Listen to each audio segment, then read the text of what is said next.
Halo, assalamualaikum para bosku. Terima kasih ya masih setia bersama channel Lingkaran Hitam.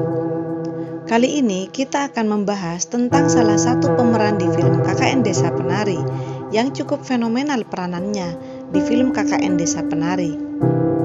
Aktingnya yang epik memerankan adegan syur dengan salah satu tokoh di film KKN Desa Penari membuat para warganet penasaran akan sosoknya. Semoga konten ini menginspirasi dan bermanfaat bagi kita semua. Film KKN di Desa Penari adalah salah satu film genre horor yang sedang tayang di bioskop seluruh Indonesia. Film ini menceritakan tentang sejumlah mahasiswa yang sedang menjalankan tugas kuliah kerja nyata atau KKN di sebuah desa di Jawa Timur.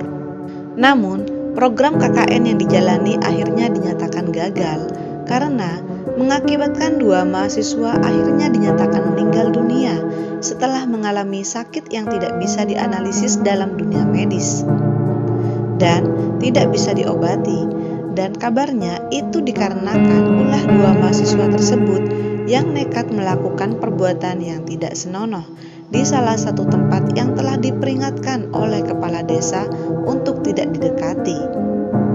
Dua mahasiswa itu adalah Bima dan Ayu. Banyak yang penasaran dengan pemeran Ayu karena dia berhasil menghidupkan karakter Ayu di film KKN Desa Penari. Siapakah pemeran Ayu? Pemeran Ayu adalah aktris Agnini Hakue. Agnini Hakue sukses perankan karakter Ayu di film horor garapan MD Pictures KKN di Desa Penari.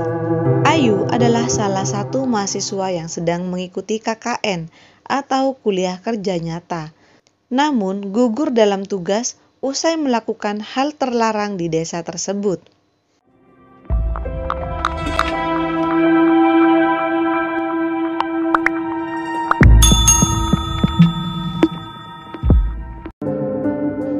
Lewat film KKN di Desa Penari, Agnini Hakue ditantang melakukan beberapa hal seperti menari, adegan panas, hingga syuting dengan ular.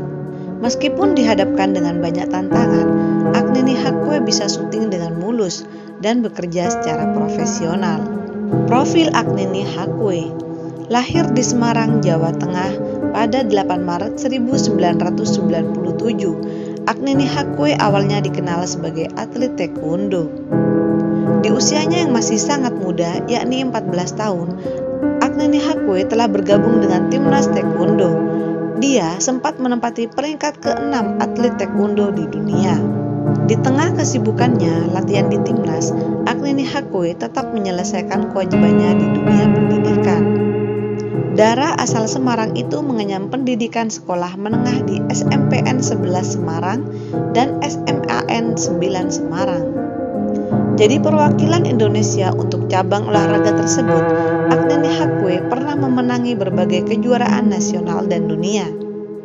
Sebut saja medali perunggu di SEA Games 2013 Myanmar, medali perak di kejuaraan taekwondo se-Asia pada 2014 di Uzbekistan, peraih medali emas di Hong Kong Open dan Thailand Open, serta penyumbang medali emas di kompetisi Islamic Solidarity Games 3 di Palembang. Namun, karena mengalami cedera, ia didegradasi dari pelatnas pada tahun 2016. Hal tersebut mengharuskan Agnini Hakue beristirahat dari dunia taekwondo untuk masa penyembuhan. Tak patah semangat, Agnini Hakue mencoba berkarir di bidang lain, yakni sebagai artis. Setelah mengikuti berbagai casting, ia sukses bergabung dalam film Wiro Sableng, Pendekar Kapak Maut Naga Geni 212 sebagai Rara Murni pada 2018. Sejak saat itu, Agnini Hakue mulai sering muncul di layar lebar setiap tahunnya. Pada 2019, Agnini memerankan 4 film sekaligus, yakni Taufik, Kekaki yang Menantang Badai, Wedding Agreement, Perempuan Tanah Jahanam, dan Habibie dan Ainun 3. Selanjutnya, tahun 2020, Agnini membintangi film pendek Menanti Keajaiban dan generasi 90-an Melankolia produksi V-Cinema Pictures. Tahun 2021, ia didapuk oleh Oppo Indonesia jadi pemeran film pendek mereka, Siklus. Dan tahun 2022, Agni Hathaway bakal kembali muncul di layar lebar lewat beberapa film. Film yang sudah tayang ada Ben dan Jody dan KKN di Desa Penari. Lalu, film yang akan datang ada Satria Dewa, Gatot Kaca dan Mencuri Raden Saleh. Selain getol muncul di layar lebar, Agni Hathaway juga pernah membintangi sinetron dan serial web. Terbaru, Agni memerankan karakter Jenny Maharani di serial Cyanida. Rupanya, keputusan Agni sebagai artis sempat tak mendapat dukungan dari sang ibu.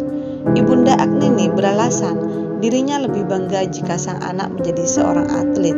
Namun, berkat pembuktian Agni lewat sepak terjangnya di dunia perfilman Indonesia, kini sang ibu telah mendukung dan merasa bangga dengan dirinya. Bagi Agni, salah satu tantangan terbesarnya dalam film horor KKN di Desa Penari adalah ketika ia harus melakukan adegan menari dengan pembawaan yang mistis akibat terkena kutukan jin Badarawuhi. Hal ini tentu berlawanan dengan kebiasaannya sebagai mantan atlet taekwondo yang penuh dengan gerakan keras. Lewat perjuangannya belajar menari selama 1 bulan, perempuan tomboy ini mengaku tak menyangka bisa menari secara gemulai. Agni Hathaway mengaku sempat merasakan terjebak untuk bisa lepas dari suatu karakter walau syuting telah berakhir, lantaran dirinya terlalu mendalami karakter yang cukup berat untuk diperankan.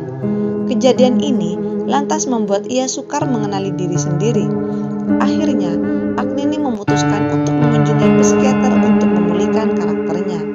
Untuk film KKN Desa Penari, Awi Suryadi selaku sutradara dalam film tersebut mengungkapkan bahwa adegan intim Ayu yang diperankan Agni Hathaway bersama Bima yang diperankan Ahmad Megantara adalah hal yang tersulit.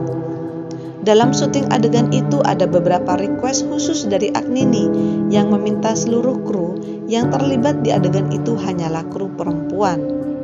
Hal itu tentunya dikabulkan Awi demi bisa menjaga kenyamanan Agni ketika harus beradegan intim dengan Megantara di dalam kolam buatan. Susah adegan mesum Ayu sama Bima. Untuk adegan intim, Ayu sama Bima kan tentunya Ayu harus beradegan intim sama Bima di depan kita semua. Jelas Awi Suryadi. Jadi permintaan dari Agni Hathaway adalah semua krunya itu harus cewek semua, gak boleh ada cowoknya, itu kan special condition, tuturnya. Tak sampai di situ, Awi merasa kesulitan mendapat adegan yang ia inginkan saat menggunakan ular python sungguhan. Dalam adegan yang sama, ia ingin ular tersebut masuk ke kolam, kemudian melilit Agni dan Megantara secara natural. Rupanya, ular python termasuk ular yang tak suka air, sehingga selalu bergerak bebas tak sesuai harapan. Terus ada ular python yang kita pakai, ternyata nggak suka sama air. Sementara kita perlu si ular ini melilit badan Bima dan Ayu di dalam air, terang Awi. Jadi susah banget ngebentuk ular untuk tiba-tiba ngelilit mereka. Apalagi aku butuhnya ular itu dari pinggir kolam, masuk ke air ngampiri mereka, terus ngelilit mereka.